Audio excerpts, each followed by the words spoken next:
ನೀವು ಅಫರ್ಮೇಷನ್ಸ್ಗಳನ್ನು ಹೇಳ್ತಾ ಇದ್ದೀರಾ, ಮ್ಯಾನಿಫೆಸ್ಟೇಷನ್ ಟೆಕ್ನಿಕ್ಗಳನ್ನು ಮಾಡ್ತಾ ಇದ್ದೀರಾ. ಬಟ್ ಆದರೂ ಕೂಡ ನಿಮ್ಮ ಒಂದು ಗೋಲ್ ಮುಂದೆ ಹೋಗ್ತಾ ಇದೆ, ನಿಮ್ಮ ಒಂದು ಆಸೆಗಳು ಈಡೇರ್ತಿಲ್ಲ ಅಂತ ಅನಿಸ್ತಾ ಇದೆನಾ? ಅಥವಾ ಬ್ರಹ್ಮಾಂಡ ನಮಗೆ ಸ್ಪಂದನೆಯನ್ನು ಕೂಡ ಕೊಡ್ತಾ ಇಲ್ಲ ಅಂತ ನಿಮಗೇನಾದರೂ ಅನಿಸ್ತಾ ಇದೆನಾ? ಸೊ ಹಾಗಾದರೆ ತಿಳಿದೇನೆ ನೀವು ಈ ಒಂದು ಸಣ್ಣದಾಗಿರುವಂತಹ 3 ತಪ್ಪುಗಳನ್ನು ತಿಳಿದೇನೆ ನೀವು ಮಾಡ್ತಾ ಇರ್ಬೋದು. ಸೊ ಆ 3 ತಪ್ಪುಗಳು ಯಾವುದು, ಅದನ್ನು ಹೇಗೆ ಸರಿಪಡಿಸ್ಕೊಳ್ಬೇಕು ಅಂತ ಅನ್ನುವಂಥದ್ದು ಈ ಒಂದು ವಿಡಿಯೋದಲ್ಲಿ ಇರುತ್ತೆ. ಸೊ ಕೊನೆ ತನಕ ನೋಡಿ. ಸೊ ವಿಡಿಯೋ ಸ್ಟಾರ್ಟ್ ಮಾಡೋಕ್ಕಿಂತ ಮುಂಚೆ ನನ್ನ ಹೆಸರು ಡಾಕ್ಟರ್ ವರ್ಣಿಕಾ ಜಿಯನ್, ನಾನು ಮ್ಯಾನಿಫೆಸ್ಟೇಷನ್ ಕೋಚ್. ಈ ಒಂದು ಚಾನಲಲ್ಲಿ ನಿಮಗೆ ಲಾ ಆಫ್ ಅಟ್ರಾಕ್ಷನ್ ಬಗ್ಗೆ, ಹೋಪನೋಪನ ಬಗ್ಗೆ, ಮ್ಯಾನಿಫೆಸ್ಟೇಷನ್ ಟೆಕ್ನಿಕ್ ಬಗ್ಗೆ ಎಲ್ಲ ರೀತಿಯಾದಂತಹ ವಿಡಿಯೋಗಳನ್ನು ಹಾಕ್ತೀನಿ. ಸೊ ಆ ಒಂದು ಸಬ್ಸ್ಕ್ರೈಬ್ ಮಾಡಿದ್ರೆ ನಿಮ್ಮ ಹೋಮ್ ಪೇಜಲ್ಲಿ ಬರ್ತಾ ಹೋಗುತ್ತೆ.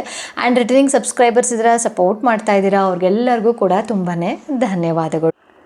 ಸೊ ಹಾಗಾದರೆ 3 ತಪ್ಪುಗಳ ಬಗ್ಗೆ ನಾವು ತಿಳ್ಕೊತ ಹೋಗೋಣ. ಸೊ ಮೊದಲನೆಯ ತಪ್ಪು ಏನು ಅಂತ ಅಂದರೆ ಡೆಸ್ಪಿರೇಷನ್ ಅಂತ ಹೇಳ್ತೀವಿ, ಹತಾಶೆ ಅಂತ ಅಂತೀವಿ, ಅಥವಾ ಅಭಾವದ ಒಂದು ಮನಸ್ಥಿತಿ. ಸೊ ಎಕ್ಸಾಂಪಲ್ ಆಗಿ ನಾನು ಇಲ್ಲಿ ಹೇಳೋದಾದರೆ, ನೀವು ಮ್ಯಾನಿಫೆಸ್ಟೇಷನನ್ನು ಮಾಡ್ತಾ ಇದ್ದೀರಾ ಅಥವಾ ಟೆಕ್ನಿಕ್ಸ್ಗಳನ್ನು ಉಪಯೋಗಿಸ್ತಾ ಇದ್ದೀರಾ, ಅಫರ್ಮೇಷನ್ಸ್ಗಳನ್ನು ನೀವು ಬರಿತಾ ಇದ್ದೀರಾ. ಸೊ ಬರಿಬೇಕಾದ್ರೆ ನನಗಿದು ಬೇಕೇ ಬೇಕು ಅಂತ ಅನ್ನುವಂತಹ ಒಂದು ಡೆಸ್ಪಿರೇಷನ್, ಈ ಒಂದು ಮನಸ್ಥಿತಿಯಲ್ಲಿ ಇದ್ದಾಗ ಏನಾಗುತ್ತೆ, ಸೊ ಬ್ರಹ್ಮಾಂಡಕ್ಕೆ ಯಾವ ಒಂದು ಸಿಗ್ನಲನ್ನು ನೀವು ಕಳಿಸ್ಕೊಡ್ತಾ ಇದ್ದೀರಾ ಅಂತ ಅಂದರೆ ನನ್ನ ಹತ್ರ ಇಲ್ಲ ಅಂತ ಅನ್ನುವಂಥದ್ದು.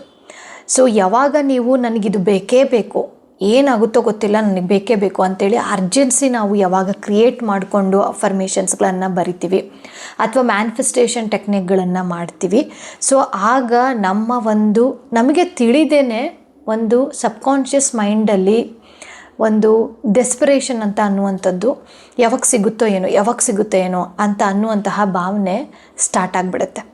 ಸೊ ಇಲ್ಲಿ ನಾವು ಬರಿತಾ ಇರ್ತೀವಿ, ಸೊ ಅಲ್ಲಿ ಒಂದು ಅಯ್ಯೋ ಯಾವಾಗ ಸಿಗುತ್ತೋ ಏನೋ, ಹತಾಶೆ ಅಥವಾ ಅಭಾವದ ಒಂದು ಭಾವನೆ ಹುಡ್ಕೊಳೋಕ್ಕೆ ಸ್ಟಾರ್ಟ್ ಆಗುತ್ತೆ.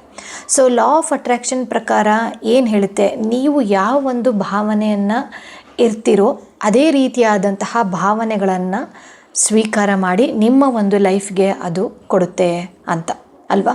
ಸೊ ಇಲ್ಲಿ ನೀವು ಹತಾಶೆಯ ಬದಲು ಒಂದು ಕೃತಜ್ಞತೆಗಳನ್ನು ನೀವು ಸಲ್ಲಿಸ್ತಾ ಹೋಗಿ. ಸೊ ಆಗ ಏನಾಗುತ್ತೆ, ಹತಾಶೆ ಅನ್ನುವಂಥದ್ದು ಹೋಗಿ ಏನಿದೆನೋ ಅದಕ್ಕೆ ಕೃತಜ್ಞತೆಗಳನ್ನು ನೀವು ಹೇಳ್ತಾ ಹೋದರೆ, ಸೊ ಇನ್ನೂ ಹೆಚ್ಚು ನಿಮಗೆ ಏನು ಬೇಕು ಅಂತ ಲೈಫಲ್ಲಿ ಬೇಕು ಅಂತ ಹೇಳ್ತಿರೋ ಅದು ಈಸಿಯಾಗಿ ಸಿಗಲಿಕ್ಕೆ ಸ್ಟಾರ್ಟ್ ಆಗುತ್ತೆ. ಎರಡನೆಯ ಒಂದು ಕಾರಣ ಅಥವಾ ತಪ್ಪು ಏನು ಅಂತಂದರೆ ನಂಬಿಕೆ ಮತ್ತು ಕ್ರಿಯೆ. ಸೊ ಎಕ್ಸಾಂಪಲ್ ಆಗಿ ಇಲ್ಲಿ ಮ್ಯಾನಿಫೆಸ್ಟೇಷನ್ ಬರೆಯೋದು ಅಥವಾ ಸ್ಕ್ರಿಪ್ಟಿಂಗ್ ಬರೆಯುವಂಥದ್ದು ಎಷ್ಟೊಂದು ಜನ ಮಾಡ್ತಾ ಇರ್ತೀರ. ಸೊ ಏನು ನಿಮ್ಮ ಕನಸುಗಳನ್ನು ಬರಿತಾ ಇರ್ತೀರ, ಓಕೆ. ಸೊ ಅಲ್ಲಿ ಪಾಸಿಟಿವ್ ಆಗಿ ಬರೀರಿ ಅಂತ ಹೇಳಿರ್ತೀವಿ, ಸೊ ಪಾಸಿಟಿವ್ ಆಗಿ ಬರೀತೀರ. ಸೊ ಇಲ್ಲಿ ಎಷ್ಟೊಂದು ಜನ ಆ್ಯಕ್ಚುಲಿ ಮ್ಯಾನಿಫೆಸ್ಟೇಷನ್ ಆಗಲಿಕ್ಕೆ ಕ್ರಿಯೆ ಅಂತ ಅನ್ನುವಂಥದ್ದು, ಆ್ಯಕ್ಷನ್ ಅನ್ನುವಂಥದ್ದು, ಕೆಲಸ ಅನ್ನುವಂಥದ್ದು ಇಂಪಾರ್ಟೆಂಟ್ ಆಗುತ್ತೆ. ಸೊ ನೀವು ಮ್ಯಾನಿಫೆಸ್ಟೇಷನ್ ಮಾಡಿದ್ದೀರ, ಎಕ್ಸಾಂಪಲ್ ಆಗಿ ನಾನು ಹೇಳೋದಾದರೆ, ನೀವು ಮ್ಯಾನಿಫೆಸ್ಟೇಷನ್ ಮಾಡಿದ್ದೀರಿ, ಏನು ನನಗೆ ಜಾಬ್ ಸಿಕ್ಕಿದೆ ಅಂತ ಹೇಳಿಬಿಟ್ಟು ಬರೀತೀರ. ಸೊ ನಿಮ್ಮ ಒಂದು ರಿಯಾಲಿಟಿ ಒಳಗಡೆ ಆ ಒಂದು ಜಾಬ್ಗೆ ರಿಲೇಟೆಡ್ ಆಗಿ ಏನಾದರೂ ನಿಮಗೆ ಇನ್ಫಾರ್ಮೇಷನ್ ಸಿಕ್ಕಾಗ ಅದಕ್ಕೆ ಸಡನ್ನಾಗಿ ನೀವು ರಿಯಾಕ್ಟ್ ಮಾಡೋದಿಲ್ಲ, ಆ್ಯಕ್ಷನನ್ನು ತಗೊಳೋದಿಲ್ಲ. ಆ್ಯಂಡ್ ಕೆಲವೊಂದು ಸರಿ ಇಂಟರ್ವ್ಯೂಗೆ ಹೋಗೋದಿಲ್ಲ ಇರುತ್ತೆ, ನಿಮಗೆ ಗೊತ್ತಿರುತ್ತೆ, ಬಟ್ ಆದರೆ ಕಡಿಮೆ ಸಂಬಳ, ನನಗದು ಆಗಲ್ಲ ಅಂತ ಹೇಳಿಬಿಟ್ಟು ಬಿಡುವಂಥದ್ದು. ಸೊ ಇಲ್ಲಿ ಕಡಿಮೆ ಸಂಬಳ ಅಂತ ಅನ್ನುವಂಥದ್ದು ನೀವು ಮಾಡ್ಕೊಂಡಿರೋದು, ಯಾರಿಗೆ ಗೊತ್ತು, ಅಲ್ಲಿ ಹೋಗಾಗಿದ್ದ ಮೇಲೆ ನಿಮ್ಮ ಒಂದು ಇಂಟರ್ವ್ಯೂ ಚೆನ್ನಾಗಾಗಿ ಜಾಸ್ತಿನೇ ಕೊಡಬಹುದು. ಇಲ್ಲ ಆ ಒಂದು ಕೆಲಸಕ್ಕೆ ನೀವು ಹೋಗಿ ಸ್ವಲ್ಪ ದಿನ ಕೆಲಸ ಮಾಡಿ ಆಗಿದ್ಮೇಲೆ, ಆ ಜಾಬಲ್ಲಿ ಕೆಲಸ ಮಾಡಿ ಆಗಿದ್ಮೇಲೆ ನಿಮಗೆ ಬೇಕಾಗಿರುವಂತಹ ಅಪಾರ್ಚುನಿಟಿ ಆ ಒಂದು ಜಾಬಿಂದನೇ ಸಿಗಬಹುದು, ಪ್ರಮೋಷನ್ ಆಗಬಹುದು, ಅಬ್ರಾಡಿಗೆ ಹೋಗ್ಬೋದು, ವಾಟ್ ಎವರ್. ಸೊ ತುಂಬ ಜನದಲ್ಲಿ ನಾನು ನೋಡ್ತೀನಿ, ಕೆಲಸ ಮ್ಯಾನಿಫೆಸ್ಟೇಷನ್ ಮಾಡಿದ್ದೀರಾ ಅಂತ, ಮಾಡಿದ್ದೀನಿ ಅಂತ ಹೇಳ್ತೀರಾ. ಆ್ಯಂಡ್ ಏನಾದರೂ ಬಂದಿತ್ತಾ ಈ ವೀಕಲ್ಲಿ ಅಂತ ಕೇಳಿದರೆ, ಆ ವೀಕಲ್ಲಿ ಬಂದಿತ್ತು, ಬಟ್ ಆದರೆ ನನಗೆ ಅದು ಮ್ಯಾಚ್ ಆಗ್ತಾಯಿಲ್ಲ, ಅದಕ್ಕೆ ನಾನು ಹೋಗಿಲ್ಲ ಅಂತ. ಅದೇ ನೀವು ಅಟ್ಲೀಸ್ಟ್ ಹೋಗಬೇಕು, ಏನಿದೆ ಅಂತ ಹೇಳ್ಬಿಟ್ಟು ತಿಳ್ಕೊಬೇಕು. ಸೊ ಇಲ್ಲಿ ಏನಾಗುತ್ತೆ, ಯೂನಿವರ್ಸ್ ಏನಿದೆ, ನಿನಗೆ ಜಾಬ್ ಬೇಕು, ಸೊ ಇಂಟರ್ವ್ಯೂಗೆ ಅದು ಅಲೋ ಮಾಡಿದೆ, ಅದನ್ನು ನೀನು ನೆಗ್ಲೆಕ್ಟ್ ಮಾಡಿದರೆ, ಅದನ್ನು ಕನ್ಸಿಡರ್ ಮಾಡಿಲ್ಲ ಅಂತ ಅಂದರೆ, ಸೊ ನೀವು ಎಷ್ಟೇ ಬರೆದ್ರೂ ಕೂಡ ನೆಕ್ಸ್ಟ್ ಒಂದು ಫ್ಯೂ ಡೇಸಲ್ಲಿ ಅಥವಾ ಫ್ಯೂ ಮಂತ್ಸಲ್ಲಿ ನೀವು ಎಷ್ಟು ಬರೆದ್ರೂ ಕೂಡ ಓಕೆ ಇವ್ರಿಗೇನು ಕೊಟ್ರೂ ಕೂಡ ರಿಯಾಕ್ಟ್ ಮಾಡ್ತಾ ಇಲ್ಲ, ಅದಕ್ಕೆ ರೆಸ್ಪಾಂಡ್ ಮಾಡ್ತಾ ಇಲ್ಲ ಅಂತ ಹೇಳಿಬಿಟ್ಟು ಯೂನಿವರ್ಸ್ ಏನು ಮಾಡುತ್ತೆ, ಸ್ಟಾಪ್ ಮಾಡುತ್ತೆ. ಸೊ ಬಲವಂತವಾಗಿ ಯಾವುದೋ ಒಂದು ಇಷ್ಟ ಆಗದೆ ಇರುವಂಥ ಕೆಲಸಕ್ಕೆ ಒಂದು ಟೆನ್ಷನ್ ಮಾಡಿಕೊಂಡು ಸ್ಟ್ರೆಸ್ ಮಾಡಿಕೊಂಡು ಅಯ್ಯೋ ಈ ಮ್ಯಾನಿಫೆಸ್ಟೇಷನ್ ಎಲ್ಲ ಸುಳ್ಳು ಅದು ಇದು ಅಂತ ಅಂದ್ಕೊಂಡು ಕೊನೆಯದಾಗಿ ಎಲ್ಲರೂ ಕೂಡ ಮಾಡೋದನ್ನು ನಿಲ್ಲಿಸ್ತೀರ. ಸೊ ಈ ಒಂದು ತಪ್ಪು ಆಗಬಾರ್ದು.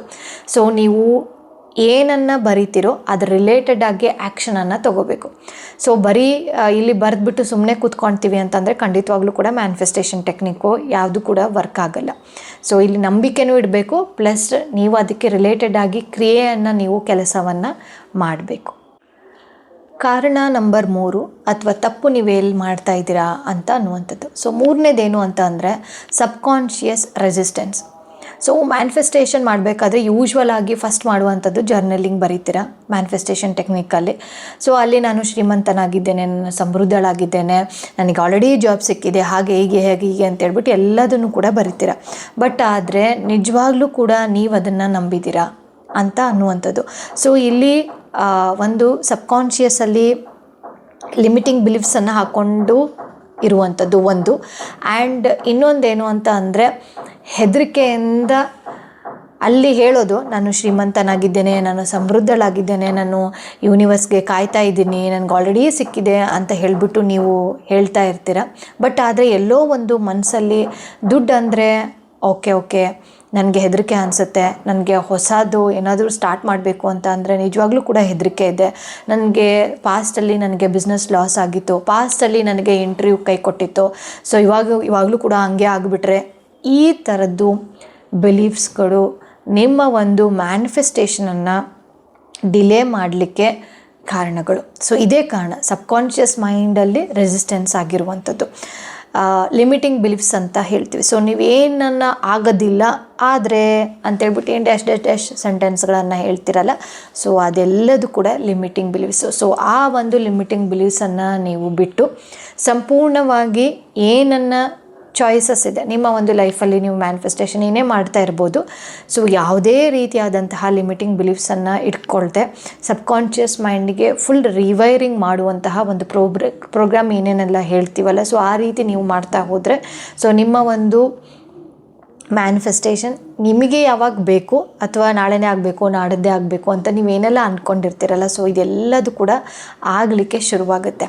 ಬಟ್ ಆದರೆ ಈ ಒಂದು ಮೋಸ್ಟ್ ಇಂಪಾರ್ಟೆಂಟ್ ತಪ್ಪುಗಳನ್ನು ಯೂಶ್ವಲ್ ಆಗಿ ನಾನು ನನ್ನ ಒಂದು ಡೈಲಿ ಮಿರಾಕಲ್ ಪ್ರಾಕ್ಟೀಸಲ್ಲಿ ನಾನು ಯೂಶ್ವಲ್ ಆಗಿ ನೋಡ್ತೀನಿ. ಸೊ ಹಾಗಾಗಿ ಇದನ್ನು ನಾನು ನಿಮಗೆ ಶೇರ್ ಮಾಡಿದೆ. ಸೊ ಜನರಲಾಗಿ ಮ್ಯಾನಿಫೆಸ್ಟೇಷನ್ ಟೆಕ್ನಿಕ್ಗಳನ್ನು ಮಾಡ್ತಾ ಇರ್ತೀರಾ, ಅಫರ್ಮೇಷನ್ಸ್ಗಳನ್ನು ಮಾಡ್ತಾ ಇರ್ತೀರಾ. ಸೊ ಈ ಒಂದು 3 ತಪ್ಪುಗಳನ್ನು ಕಾರಣಗಳನ್ನು ಮಾಡಬೇಡಿ.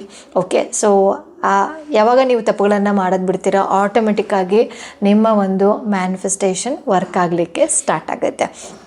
ಸೊ ಹೇಗೆ ಇದನ್ನು ಡೇ ಟು ಡೇ ಲೈಫಲ್ಲಿ ಮಾಡಬೇಕು, ನಮಗಿನ್ನೂ ಕೂಡ ಇದ್ರ ಬಗ್ಗೆ ಗೈಡೆನ್ಸ್ ಬೇಕು, ನನಗೂ ಕೂಡ ಇಷ್ಟ ಇದೆ, ಪಾಸಿಟಿವ್ ಆಗಿ ಇರಬೇಕು ಅಂತ ಇಷ್ಟ ಇದೆ, ಬಟ್ ಆದರೆ ನಮಗೆ ಒಂದು ಗೈಡೆನ್ಸ್ ಬೇಕು ಅಂತ ಅನ್ನೋದಾದರೆ so welcome to my community.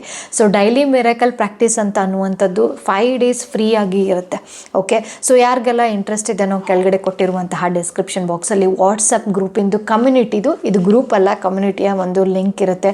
ಆ ಲಿಂಕಿಗೆ ಪ್ರೆಸ್ ಮಾಡಿದರೆ ಸಾಕು, ನೀವು ಕಮ್ಯುನಿಟಿಗೆ ಹೋಗ್ತೀರಾ. ಓಕೆ, ಸೊ ಬರ್ತೀರಾ. ಅಲ್ಲಿ ನಾನು ಈ ಒಂದು ಫ್ರೈಡೇ ಫ್ರೀ ವರ್ಕ್ಶಾಪ್ ಯಾವಾಗ ಆಗುತ್ತೆ, ಯಾವ ಟೈಮಲ್ಲಿ ಆಗುತ್ತೆ, ಸಂಪೂರ್ಣವಾಗಿ ವಿವರಗಳನ್ನು ನಾನು ಆ ಒಂದು ಗ್ರೂಪಲ್ಲೇ ನಾನು ಶೇರ್ ಮಾಡ್ತೀನಿ.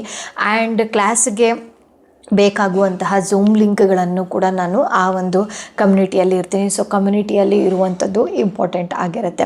ಸೊ ಈ ಒಂದು ಮ್ಯಾನಿಫೆಸ್ಟೇಷನ್ ಎಲ್ಲಿ ತಪ್ಪು ಮಾಡ್ತಾ ಇದ್ದೀರಾ ಅಂತ ಅನ್ನುವಂಥದ್ದು ನಿಮಗೆಲ್ಲರಿಗೂ ಕೂಡ ಗೊತ್ತಾಗಿದೆ ಅಂತ ಹೇಳಿಬಿಟ್ಟು ಭಾವಿಸಿದ್ದೀನಿ. ಸೊ ಮುಂದಿನ ವಿಡಿಯೋದಲ್ಲಿ ಸಿಗ್ತೀನಿ. Signing off doctor Varnika G N.